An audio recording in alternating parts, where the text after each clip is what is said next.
This is a review of the Hoka Speedgoat 7. I purchased a pair of these this year and also a pair of the Norda version 1s. I've already done a review on the Nordas, so I'm going to do a hill repeat workout on my local neighborhood hill. First thing to do is to do some minor modifications. I don't like this strap or this little hook here. I guess this is for pulling them on and this is for attaching a gaiter. I attach gaiters with Velcro, so I glue a little thing of Velcro on there using the Loctite brand Stick and Seal. This stuff works really good. So I'm going to cut off this pull strap because it may catch on rocks, especially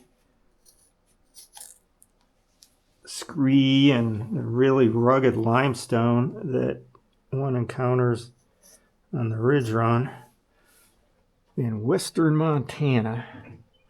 Now, the last few days have been pretty cold and miserable. Little snow squalls blowing through, rain. Today is not much precipitation, but it is cold and windy. I got to get moving, get warmed up here. The hill we're doing is the big hill right there. We walk down this road, we drop down to a little creek, so we lose a bunch of elevation. We have to climb back up it.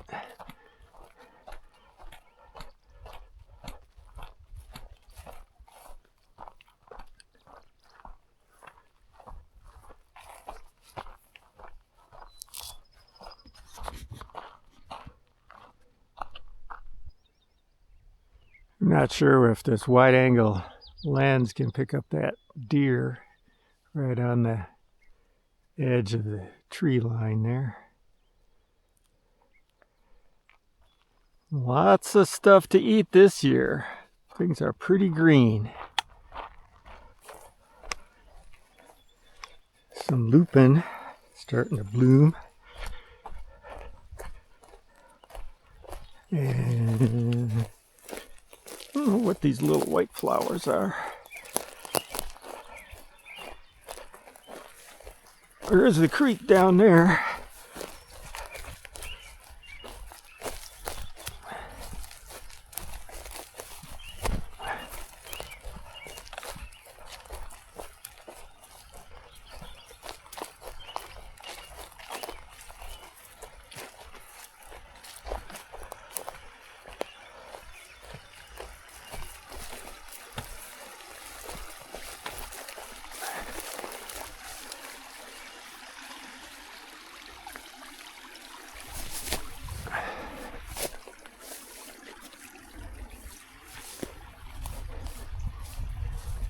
Here we are, base of the hill.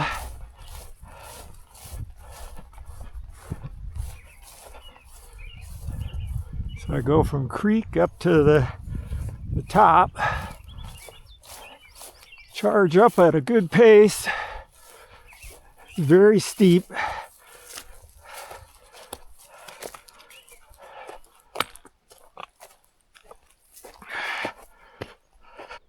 So we're up in a patch of arrowroot balsam flowers. These yellow flowers with the big triangular leaves. I'm going to tighten up my shoes a little bit.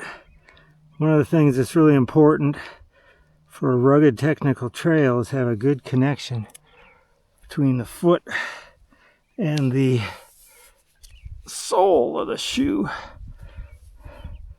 You don't want them mushing around. Rock gardens, side hills. But it's a balance between tightness and comfort. Get them too tight and it irritates the instep.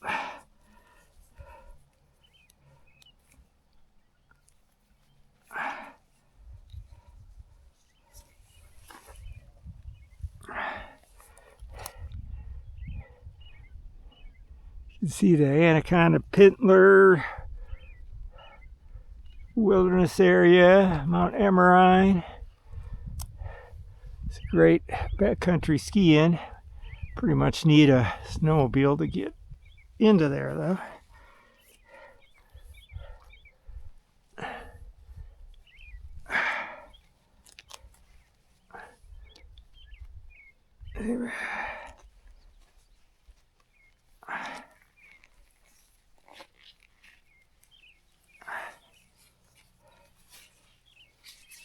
So we'll see how these behave going down. You don't want your foot sliding forward. You don't want it mushing around left and right.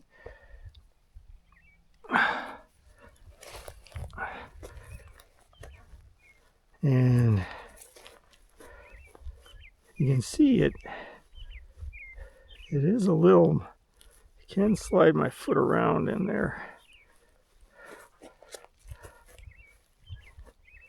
And I don't know if it's because the upper is kind of stretchy. It doesn't give me a secure feeling.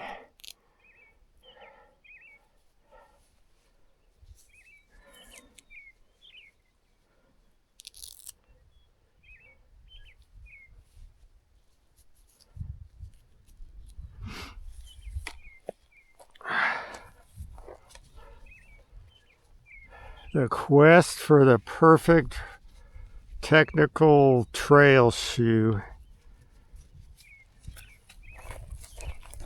is non-ending. It just goes on and on.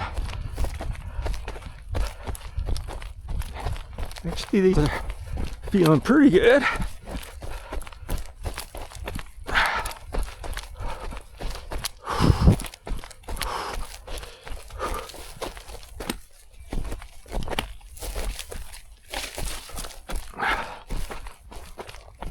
I might have to use even a not such a slippery sock. These are synthetic. What seem to have a little more grip inside the shoe is a wool sock.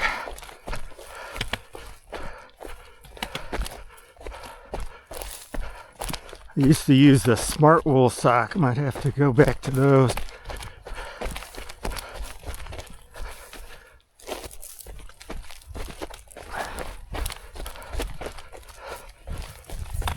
And the insole surface makes a difference too. There's some insoles that are slippery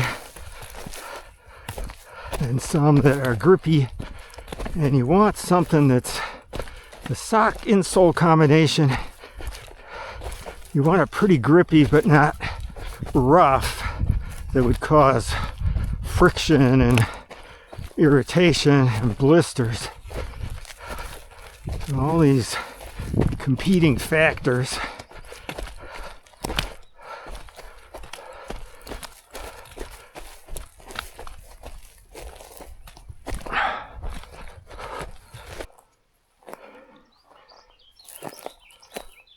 So I give the Hoka Speedgoat high marks for traction and protection, but I don't quite have the fit dialed in yet.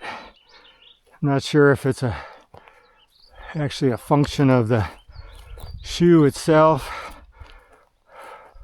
or with different sock and insole combination, my foot will stay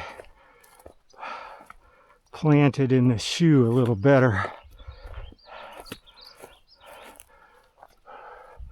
So the experiment continues. Next I'll try the Norda Model 1s on that same hill. See how they do. I think they have comparable traction and protection.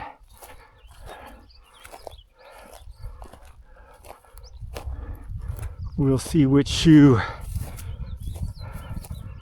works best for keeping my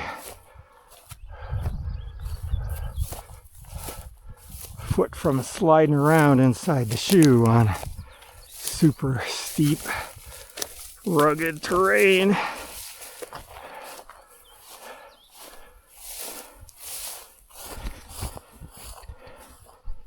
This is a test of how much I can wiggle my feet back and forth, side to side. So on my right foot is the old Hoka Challenger ATR. It's kind of mushy. And left is the brand new Speedgoat 7. It also has a bit of play. And we'll compare it to the Norda, which I think will be the loosest, loosey-goosey of them all.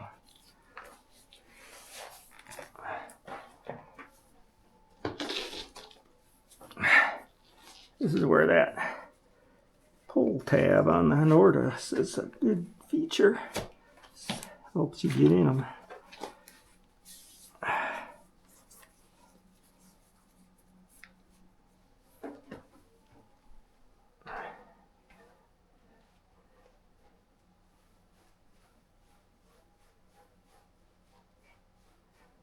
So far, I think the Speedgoat 7, although it has more mush than I'd like, I think it's the best for a good fixation between foot and sole of the shoe.